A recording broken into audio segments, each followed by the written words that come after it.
नमस्कार मंडळी, कुकिंग एक्सप्लोरेशनमध्ये सर्वांचे खूप खूप मनापासून स्वागत। तर आज आपण बनवणार आहोत वांग्याचं भरीत। त्यासाठी आपण इथे वांग्याला तेल लावून घेतलेलं आहे आणि चार बाजूला असे कट्स मारून घेतलेले आहेत। बघून घ्यायचं आहे की वांग चांगलं आहे का नाही। तर तुम्ही आता आपण तव्यावर भाजतो आहे, तुम्ही गॅसवर देखील भाजू शकता, पण गॅसची फ्लेम चांगली नसते आरोग्यास, त्यासाठी इथे आपण तव्यावर भाजतो आहे। तर इथे डायरेक्ट गॅसवर नाही भाजलेलं, मी तव्यावर भाजलेलं आहे। साधारण 25 मिनिटं लागली आहेत भाजायला। व्यवस्थित भाजल्यावर त्याचं साल काढून स्मॅश करून घ्यायचं आहे वांग। त्यानंतर इथे त्याच तव्यामध्ये मोहरी, जिरं आणि कढीपत्ता याची फोडणी दिलेली आहे। त्यानंतर आपण त्यामध्ये मिरची घातलेली आहे आणि कुटलेलं आलं लसूण घालायचं आहे। तिथे 7 ते 8 लसणाच्या पाकळ्या आणि छोटा तुकडा आल्याचा हे कुटून घेतलेला आहे व्यवस्थित। तर अशा प्रकारे आपली फोडणी आहे ती द्यायची आहे।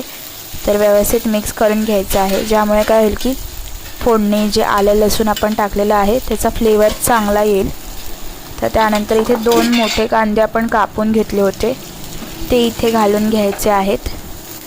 कांदा जास्त शिजवायचा नाही आहे, थोडाच शिजवायचा आहे की ज्यामुळे काय होईल की कांद्याची चव पण छान येईल।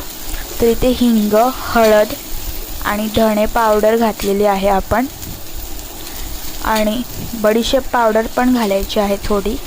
त्यानंतर इथे गरम मसाला घातलेला आहे 1 चमचा आणि 1 चमचा लाल मिरची पावडर घातलेली आहे आणि हे सगळं व्यवस्थित मिक्स करून घ्यायचं आहे। साधारण 3-4 मिनटं आपण कांदा शिजवलेला आहे त्याच्यामध्ये मसाल्यामध्ये। त्यानंतर आता इथे आपण मीठ घातलेलं आहे, मीठ घालून व्यवस्थित मिक्स करून घ्यायचं आहे।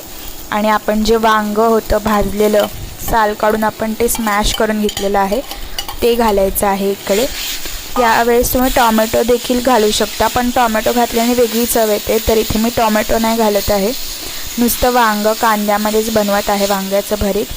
तर आता व्यवस्थित मिक्स करून घ्यायचं आहे आणि 2 ते 3 मिनटं शिजवायचं आहे। आणि त्यानंतर आपण शेंगदाण्याचं कूट घेतलेलं आहे, इथे शेंगदाणे भाजलेले आहेत, साल काढून कूट करून घेतलेलं आहे ते घातलेलं आहे। तर त्यानंतर इथे 1 मिनटं परतवलेलं आहे आणि मग कोथिंबीर घातलेली आहे। आणि अशा रीतीने आपलं वांग्याचं जे भरीत आहे ते सर्व करण्यासाठी तयार आहे। कोथिंबीर घालून व्यवस्थित मिक्स करून घ्यायचं आहे, कोथिंबीरीचा फ्लेवर छान येतो, तर कोथिंबीर नक्की घाला। आपण लास्टला घालायची आहे कोथिंबीर, की ज्यामुळे काय होईल की कोथिंबीरची जी चव आहे ती छान राहते। तर आपलं अशा प्रकारे वांग्याचं भरीत तयार होतं। नक्की ट्राय करा, आवडल्यास लाईक, शेअर आणि सबस्क्राईब करा। धन्यवाद।